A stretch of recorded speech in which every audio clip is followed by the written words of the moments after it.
It was so simple and so delicious, and I just never had it before, and it really has stuck in my mind as one of those things that just the taste of that asparagus, it was so special. Today on Dirty Linen's summer series, I am super excited and curious to chat to Shannon Martinez, owner of Smith & Daughters and Smith & Deli, which recently has been combined in a vegan empire in Collingwood. Shannon, welcome to Dirty Linen. Good morning. How you doing? I'm great. Good. I actually am amazed to think I haven't had you on the podcast before. I know you've been on my Compatriots Deep in the Weeds podcast, but it's awesome to have you on the show. Yeah, finally. I think we were just caught up with too many things last year, so finally we've made it. I reckon that's right. So I am really excited to hear about 3 memorable meals. What do you got for me? All right, so this is a really hard thing to ask any chef. What are your 3 favourite meals? You know, it's like in interviews, and it's always that dreaded question of what's your favourite thing to eat, and it's just like, come on, man. I know. We've got too many things. But, you know, I had to think about stuff that really sticks in my mind, and, you know, the sort of meals at 2 a.m. when I'm lying in bed I think about. And number 1 of all time is anything from St. John's, pretty much anything. And I probably am not the only person, especially when it comes to chefs, that regard this restaurant as the best in the world. It's so comforting, so perfect. It's the sort of food that I think most of us wish that we had the balls to do in our own places. It was so good when I was in London doing my book launch, my second book launch. I went 3 days in a row. Cost me about £2,000. So I could, you know, but it's just the service, the food, everything. So there was this one dish, and I know that St. John's is so known for its nose-to-tail eating, but I think what's underrated about that restaurant is their vegetable dishes. And it was the vegetable dishes that when I got back to Australia, I tried to recreate for myself, because of all the things I ate, and believe me, like, we knew some of the chefs in the kitchen there, so we literally got given everything on the menu. The dishes that stood out to me were the veggie ones, and one in particular was this kohlrabi dish. And the way St. John's treat their vegetables is, like, to me, and you'll probably agree with me, it's an underdressed salad is the saddest thing on the planet. It's a tragedy. It's a tragedy. You know, especially coming into summer, you got these beautiful tomatoes and cucumbers and that, and then there's just nothing on it. And it's like, come on. Like to me, a soggy salad is the best. And my brother and I, when we were little, used to fight over the salad dressing in the bottom of the bowl and who would get to be able to drink it.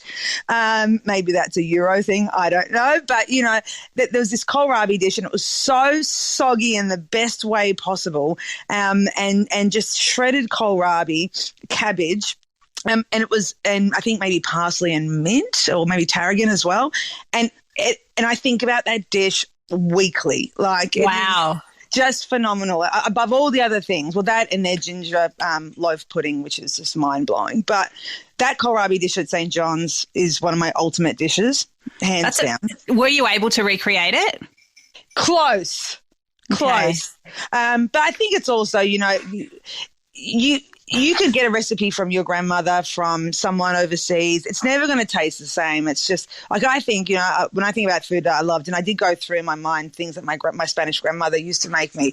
And even though I had the recipe, I'm pretty sure it's got something to do with their skin. You know, like, there's something in their skin when they're touching the food. It's probably that. It's probably that she was on a pension, so she didn't have the money to buy good ingredients. So she probably just bought whatever she could get. Whereas I'm out there trying to buy the best chicken, the best paprika, the best everything. And that probably had something to do with it as well. Yeah. Like, she just would have bought whatever she could get her hands on. Yeah. So then it really is about that touch. It's just like coaxing the produce. That's so interesting. Yeah. I've actually come to a new appreciation of kohlrabi over the past couple of years, because when we were in lockdown and I was dropping food to my mum and dad's doorstep, they would, or my dad would often ask for a kohlrabi. And so he's a, you know, Eastern European kid and grew up. It was definitely part of his, you know, family's table. Mm-hmm. And yeah, how do they eat it? Well, he cuts it up and eats it like a pear. Yeah. or they'll just, or mum will grate it and they'll turn it into a salad. But, you know, because I was buying them for them, I was just like, well, I want one too. So I buy them for me. And then, I got really into them. They're just such a good veg. And underrated too. So underrated. People don't really use them that much here. So let's hope that maybe 2022 is the resurgence of the kohlrabi. Well, let's make it happen, Shannon. Yeah. All right, what's number 2? Okay, so I did really try to think about, you know, my favourite dishes and vegetarian or vegan dishes. But unfortunately, when I think about some meals that really stick in my head, number 2 might have to be one of my favourite ramens of all time, and that's from Gumshara in Sydney. And I'm just obsessed with it. And when I go to Sydney, I make sure that I go down. It's in a place in Sydney called, I think it's called Happy Eating Village or Happy Eating World. Where's that? It's in Chinatown in this food court on the end of Chinatown, and you sort of go down into this. It's pretty a dingy looking joint, but there's this one guy in the corner right up the back, and apparently his story goes that he was an architect or something in Japan, and he quit everything and studied ramen basically, and no one does it like he does. Not that I've tried in this country, that's for sure. And the broth is so thick, you could almost if you order it a certain way, you can add additions to it. You can literally stick your chopsticks up in it. Is that thick? It's like gravy almost, yeah. And there's something. It is just. Usually when I go to Sydney, it's because there's either events or something on, so I'm generally worse for wear the next day. So that is the thing that saves my life. Gumshara ramen for sure.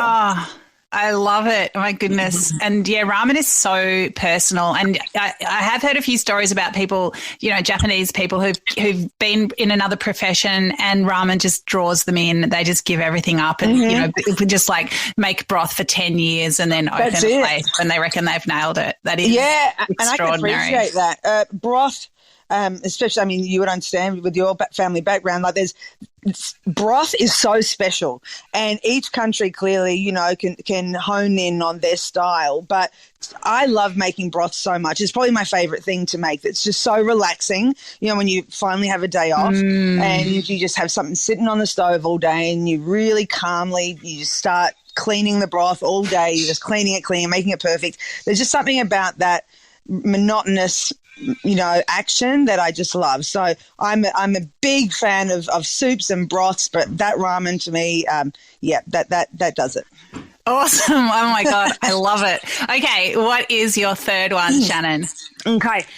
Third one is maybe early 2000s when I went to Barcelona for the first time. I went into La Boqueria, the big market there on the Ramblas in Barcelona, and walked in, and I had never seen this before, but it was like wild asparagus, and it was bunched almost like a bundle of hay, and it was bound in twine, and the stuff was literally like as thin as wheat. And it came in a bundle, maybe like if I tried to grab it with both hands, my fingers wouldn't be able to touch. And wow. Yeah, and through the center of the market, they have these little kitchens, like little restaurants, and basically you can take produce to them and they'll cook things for you. So I took this bunch of asparagus to them, and they just fried it really, really quickly in some like insane olive oil, a bit of sherry vinegar and garlic. And that was it. And it was this, and it looked like, you know, once it was on the plate, it just looked like a big bowl of green pasta, almost like spaghetti. And it was so simple and so delicious. And I just never had it before. And it really has stuck in my mind as one of those things that going to Spain with my family are from for the first time, and just taking it all in, taking the market in, just the taste of that asparagus, it was so special, and I've never seen the stuff since. I try and order thin asparagus here, and it's still 5 times, 6 times thicker than the one I had there. And it was just simplicity, perfect place, perfect mood, perfect everything, and just kind of brought me into my roots a little bit. It was just perfection. Oh my goodness, that is absolutely a transfixing and transporting story, Shannon. Absolutely love it. And I feel like, I know that 2022 we're going to be all about kohlrabi, but I reckon could we also just be all about dishes that are just one vegetable? Because that's my dream. It's so good. Like, I just love just finding something, some great bit of produce and just making it the meal. I agree. It's why I love, in places like Japan and things where they have a restaurant that just specializes in one item and they just do it better than anyone else. And I really, really love that, as opposed to going in and expecting to have 35, 40 options on a menu. I really love that specialist sort of ideal. So I'm with you on that one. Let's just go plates of tomatoes, plates of asparagus, plates of whatever you want. That's what I'm about. Yeah, I think it's like, that's a culinary meditation, I reckon. It's very mindful. It's very seasonal by definition. Yeah. It just allows you to really deeply appreciate something. That's it. 100%. Just lets the product shine on its own. Oh, my goodness. Well, this has been great. You've surprised me. You've delighted me. And I expect nothing less from you. So good. Shannon, thank you so much for sharing your 3 memorable meals. Thank you so much. All right. Thanks, Dani. This is Dirty Linen, and I'm Dani Valent. We air the issues that the hospitality industry finds hard to talk about, hearing from different people with unique perspectives. We want to hear from you as well. If you have something that needs to be said about a topic, get in touch so we can include your perspective. Contact us at dirtyLinen@deepintheweeds.com.au or hit us up on Insta at Dirty Linen Podcast. We can't wait to hear from you. This